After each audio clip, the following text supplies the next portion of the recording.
Comment avoir un corps en bonne santé? C'est ce qu'on va voir aujourd'hui. Aujourd'hui, je vais vous partager des clés avec Vanessa Baucher, qui est naturopathe et réflexologue. Donc on va voir à travers ce petit interview quelques clés. L'idée, c'est d'apporter aux gens des premières clés qu'ils puissent appliquer depuis chez eux ou des petits conseils que tu pourrais leur transmettre pour justement avoir un corps en meilleure santé naturellement. Avec plaisir.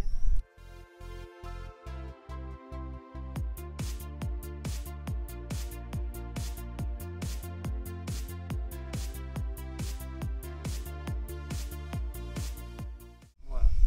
Donc Vanessa, est-ce que tu peux nous dire un petit peu qui tu es, qu'est-ce que tu fais à travers ton activité et peut-être commencer par définir le plus simplement possible qu'est-ce que c'est au final le métier de naturopathe? Alors le métier de naturopathe, c'est vraiment de prendre la personne dans sa globalité. On va prendre la personne de la tête aux pieds, essayer de comprendre pourquoi les problèmes de santé sont présents et de trouver une solution naturelle via les plantes, la phytothérapie, donc l'alimentation, le sport, l'homéopathie, enfin, voilà, toutes les médecines naturelles qu'on peut avoir autour de nous en fonction de la personne et du problème. Et donc on va faire vraiment un travail global. J'insiste là-dessus parce qu'on ne va pas se focaliser sur un symptôme. Ça va être la personne dans son ensemble. Super. On va faire vraiment un bilan la première fois pour voir depuis la naissance comment s'est passée l'enfance et voilà, voir où on en est à ce jour.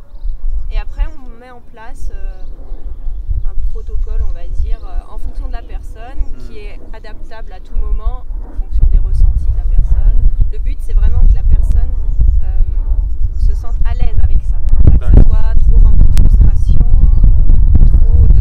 trop de stress. Petit à petit. Voilà, on va doucement, on fait petit à petit les changements parce qu'il y en a qui sont impossibles à éviter. Il faut faire certains changements. Par exemple, quoi?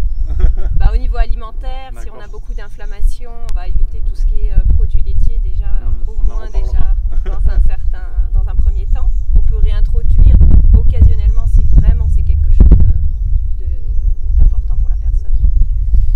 Si on a une grosse inflammation, les produits laitiers c'est vraiment à temporiser dans un premier temps. Super, merci. Ok, donc si j'ai bien compris, pour résumer simplement, voilà, l'idée c'est que quand tu as quelqu'un, c'est ton boulot, c'est tu fais un point avec lui pour détecter les zones entre guillemets rouges, c'est-à-dire ce qu'il faudrait améliorer. Et en fonction de ça, tu lui crées un plan avec un suivi pour lui permettre d'aller mieux, d'avoir un corps naturellement qui fonctionne, voilà, qui fonctionne mieux. Super. Donc Vanessa, merci pour tes explications. Toi, un petit peu, tu es venu comment dans ce métier de naturopathe? Est-ce que tu t'es dit, bon, mais depuis petit, c'est ce que je veux faire? Ou est-ce que ça a été une conséquence, ça a été un petit peu ton chemin? Comment tu en es venu là? Alors, on va dire un peu les deux, parce que j'en ai rencontré une, j'avais 10 ans. D'accord. Et honnêtement, je ne me rappelle plus exactement ce qu'elle m'a dit, mais je me suis dit, c'est ça que je veux faire. Et puis après, avec mon chemin de vie, ça n'a pas été possible tout de suite. Donc j'ai travaillé dans les laboratoires, je suis technicienne de laboratoire, donc voilà, j'ai fait des études scientifiques quand même. Et en fait, dans mon travail, j'ai rencontré une collègue naturopathe qui travaillait aussi comme moi en tant que technicienne et m'a dit c'est possible sans passer par les études de médecine. Voilà. Et donc, je me suis lancée en septembre 2009 dans la formation de naturopathe. Donc ça fait 10 ans. Donc ça fait 10 ans que j'ai commencé. Ouais. Félicitations. Et donc juste pour essayer de comprendre, c'est-à-dire au début tu faisais ton boulot et comment t'en es venu? C'est-à-dire du jour au lendemain tu as dit j'arrête tout ou comment c'est passé? Parce que je sais qu'il y a beaucoup de personnes qui nous suivent tout ça, qui ont envie de vivre de leur passion, tu sais. Des gens qui ont envie de se dire ouais, moi aussi j'ai envie de me lancer à mon compte, j'ai envie de faire ça, mais ils n'osent pas. Toi, qu'est-ce qui t'a fait, qui t'a permis, parce qu'on a tous un truc, à un moment donné, on s'est dit bon ben là j'y vais, tu vois. C'était quoi un petit peu le déclencheur qui t'a permis de dire? Alors j'ai essayé de faire les deux en parallèle, mais comme j'avais un petit garçon en bas âge, ça a été compliqué, qui a eu pas mal de soucis de santé. Et en fait, j'ai compris ce qui était pour moi ma priorité, c'était donc mon fils. Et donc je suis revenue près de lui et après je me suis dit bon maintenant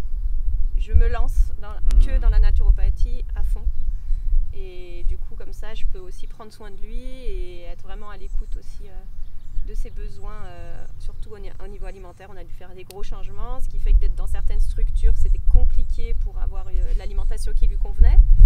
Et donc du coup, je me suis vraiment focalisée sur lui et la naturopathie. Et donc ça fait depuis décembre 2013 que j'ai arrêté mon travail de technicienne.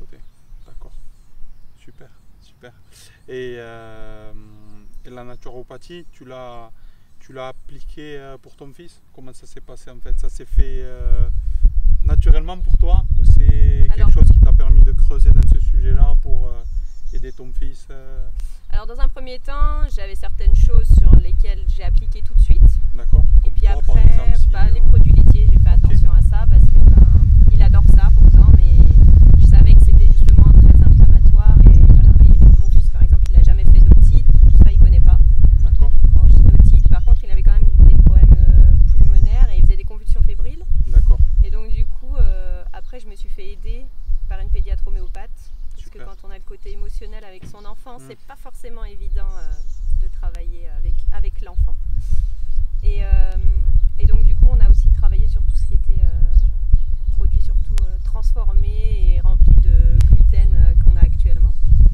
Et donc, ce qu'on a fait, c'est qu'on a arrêté 2 semaines les produits à base de gluten et les produits laitiers. Ça, et on a réintroduit et il a refait une crise en fait. D'accord. Et donc après, ça a été radical. Formidable. Voilà, j'ai une autre petite de 2 ans qui ne mange non plus pas de produits laitiers et pas de produits avec du gluten. Le moins possible, ça peut être occasionnel, mais mon fils, ça a été vraiment pendant 2 ans, rien du tout pour vraiment refaire sa muqueuse intestinale qui était fragilisée. Super, merci à toi. Juste, on peut faire une petite parenthèse pour les gens, parce que le grand public, généralement, tu sais, c'est pas la faute des gens, c'est parce que on bombarde d'informations. On est en France un des premiers producteurs de lait. Donc du lait, on vous en vend partout. Vous en avez des quantités partout dans les magasins, des publicités. Est-ce qu'on pourrait donner, enfin, je te laisser la parole toi plutôt, juste simplement pourquoi en gros il faut faire attention aux produits laitiers et si on peut en consommer, quels seraient entre guillemets les mieux à consommer? Voilà, un petit peu expliquer pourquoi il faut faire attention aux produits laitiers et expliquer justement les effets que ça peut avoir. Parce qu'il y a beaucoup de choses, il y a beaucoup d'effets qu'on peut ressentir. Par exemple, comme ton fils, ça peut amener ça à des troubles, etc., de la fièvre, des boutons, etc. Mais est-ce que tu pourrais expliquer simplement le produit laitier, pourquoi faire attention? Déjà, le produit laitier, il est ce qu'on appelle pro-inflammatoire, donc c'est-à-dire qu'il va créer tout symptôme inflammatoire, donc que ce soit otite, bronchite, acné, enfin, voilà, tout ce qui va créer de la chaleur et de la douleur, le produit laitier peut en être responsable. Donc voilà, en général, on a tous, à un moment donné de notre vie, ce genre de symptômes qui arrivent. Oui, tout à fait. Ouais. Et donc en fait, le produit laitier, en tout cas de vache, déjà à la base, il est fait pour le veau. Ouais. Voilà, la vache, elle fait du lait pour son bébé. Donc il n'est pas fait du tout pour l'humain. Le foie humain a beaucoup de mal à l'assimiler et à le dégrader. Alors certes, il est rempli de calcium, mais pour assimiler ce calcium animal, on va devoir piocher dans nos minéraux. Donc il faut savoir que la France est un des pays où on mange le plus de produits laitiers, mais où il y a aussi le plus d'ostéoporose. Donc voilà, c'est quand même assez contradictoire. Hein, voilà, mais donc voilà, les produits laitiers de vache sont très très inflammatoires. Ils vont aussi abîmer la muqueuse intestinale. Et donc, si vous devez en manger, je conseille plutôt des petits animaux parce que nous, par rapport à une vache, on est plus petit. Donc voilà, chèvre, brebis, voilà, c'est quand même des animaux plus petits. Mais par parcimonie, on ne devrait pas en manger tous les jours. On devrait en manger si vraiment on ne peut pas s'en passer, tous les 4-5 jours. Mais vraiment pas tous les jours, c'est vraiment toxique. Les yaourts, surtout les yaourts.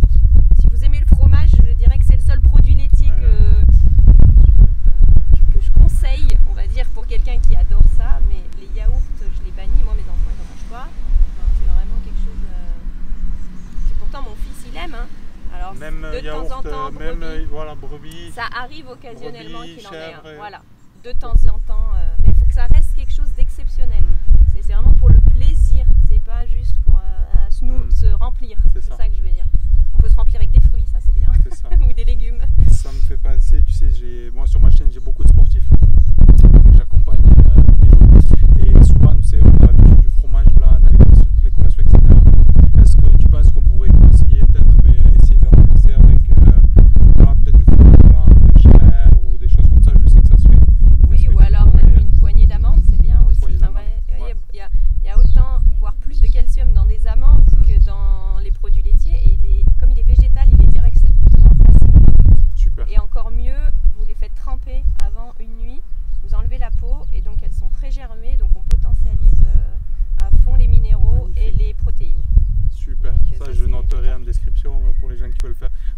les amandes, on les fait tremper dans l'eau, c'est ça? Voilà, on les fait tremper une nuit par exemple, comme ça vous ne perdez pas de temps. Ouais. Et puis le lendemain matin, vous enlevez la peau et vous les mangez, c'est croquant, c'est un délice. Super, on notera ce petit truc, cette petite recette.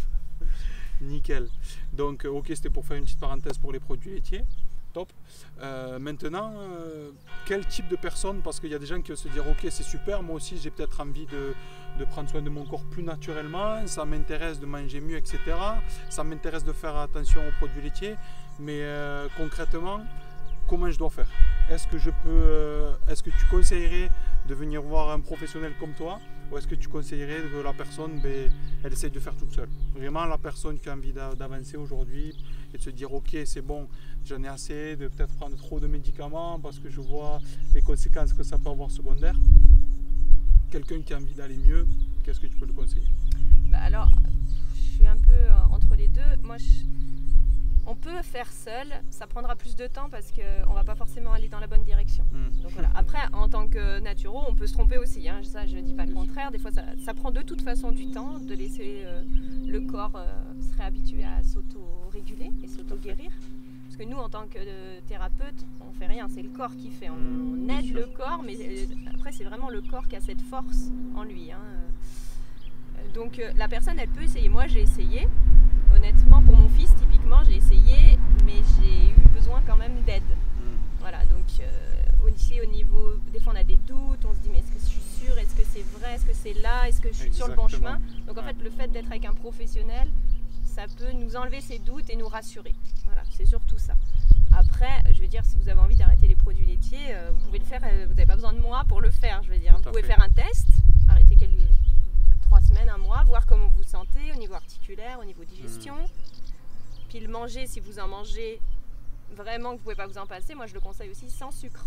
Ah oui, voilà, déjà. un yaourt nature, à la place du fromage par exemple. Mais voilà. Donc c'est vraiment quelque chose que vous pouvez à tâtons essayer seul. Déjà voilà, on fait par exemple une semaine, un mois sans produits laitiers. Par exemple si j'ai de l'acné ou si je sens des inflammations, des fois j'ai des gens en répétition dans les articulations, il peut avoir des douleurs, etc. Il se dit je comprends pas, j'arrive pas.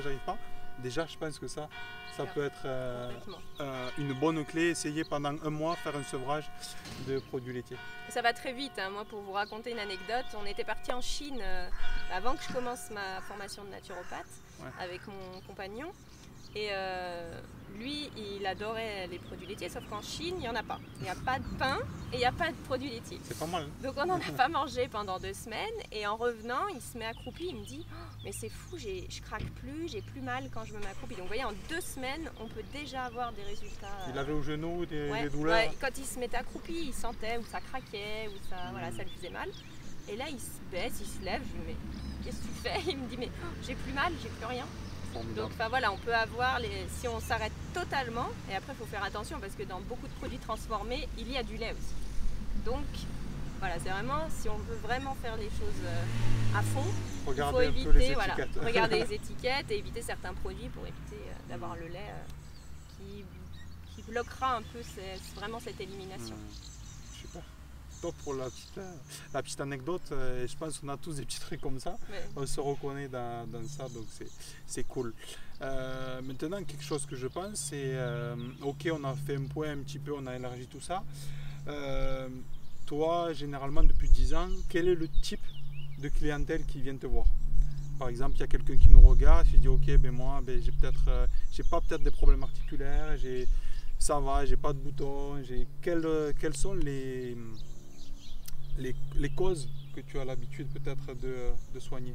Alors moi c'est beaucoup des maladies comme je disais chroniques, tout ce qui est allergie saisonnière typiquement, tout ce qui est sinusite, bronchite pour les enfants aussi, mais aussi les dépressions, les gens en burn-out ou les gens fatigue chronique, tout le temps fatigués, tout le temps, ils ont beau dormir, ils sont quand même fatigués. Enfin voilà, et c'est vraiment un panel assez large, mais c'est quelque chose qui est depuis longtemps en général, et que les gens ils ont un peu tout essayé, mais ils n'arrivent pas à trouver une solution. Ça fonctionne pas, j'essaye ce régime, j'essaye machin, j'essaye ça, je comprends pas, j'arrive pas à perdre du poids. Par exemple, voilà aussi une perte de poids, rien qu'en changeant l'alimentation, on peut vraiment perdre du poids facilement, sans être frustré, et en voyant vraiment les résultats.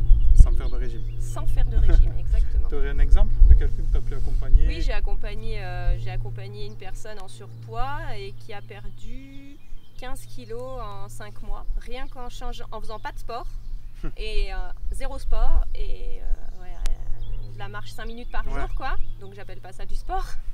Et en rééquilibrant l'alimentation. Donc vous voyez, on peut vite avoir des résultats.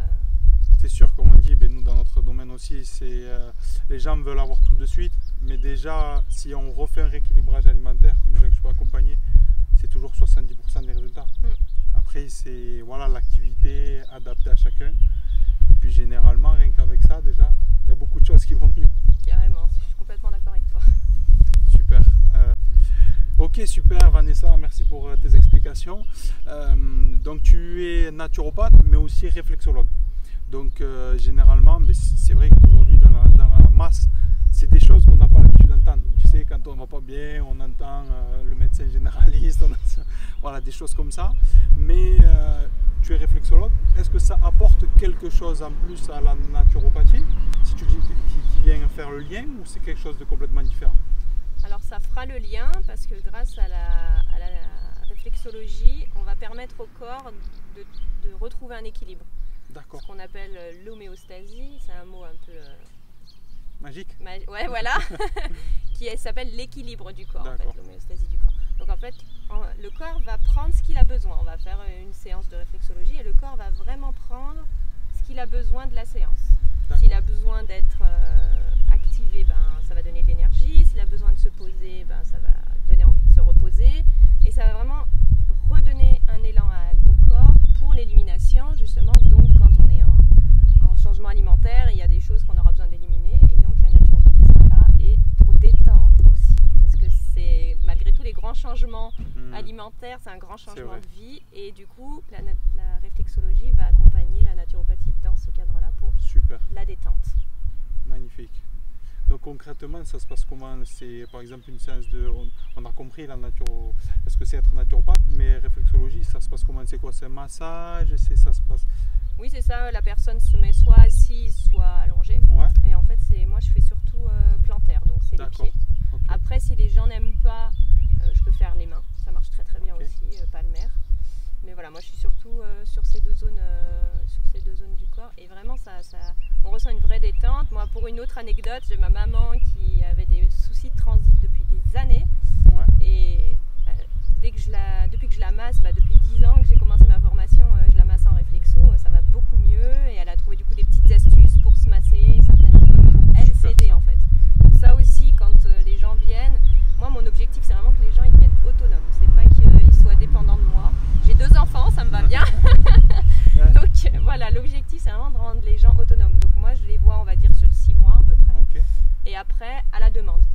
Une fois par an, on va dire en général, ou une fois tous les 6 mois. Vraiment en fonction du ressenti de la personne. Et la personne, au bout d'un moment, elle me dit ouais, j'aimerais bien qu'on se revoie, qu'on refasse un point, ou j'aimerais bien une petite séance de réflexo parce que j'ai besoin de me détendre. Enfin voilà, je suis vraiment dans l'écoute de la personne.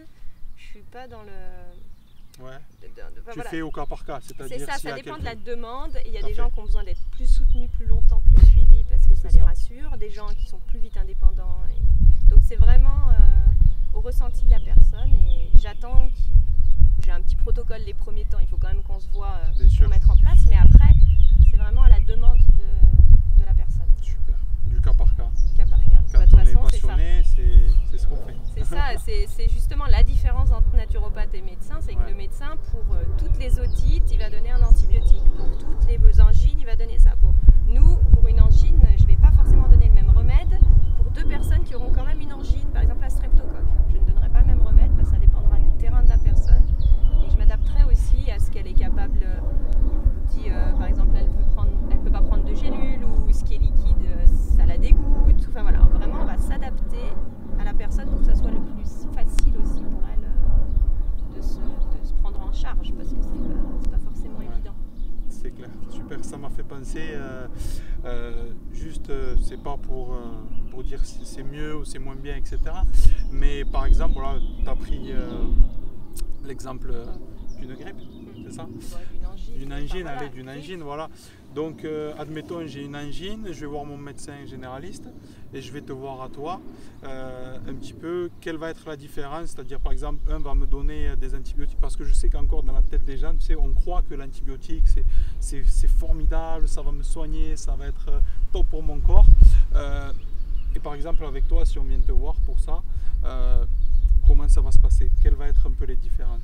Du coup, le médecin, ça va être un antibiotique. Alors, je dis pas des fois, on en a besoin hein, sur ça.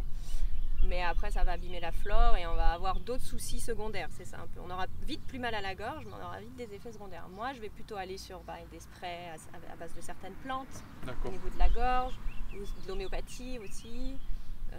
Et franchement, pour l'avoir testé sur moi, parce que j'en ai fait des angines à streptocoque où j'ai été traitée par antibiotiques et où j'ai refait des angines à streptocoque et où j'ai été retraitée par antibiotiques, et après en me traitant seule, l'homéopathie marche très bien et les sprays certains sprays marchent très très bien, de teinture mère de plantes, ça soulage en plus, donc on n'a plus la douleur. Après, si vraiment les gens ils ont très très mal, on peut prendre.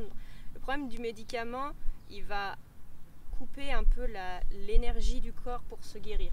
Il faut savoir que la fièvre ou la douleur, si elle est là, c'est pour donner un signal.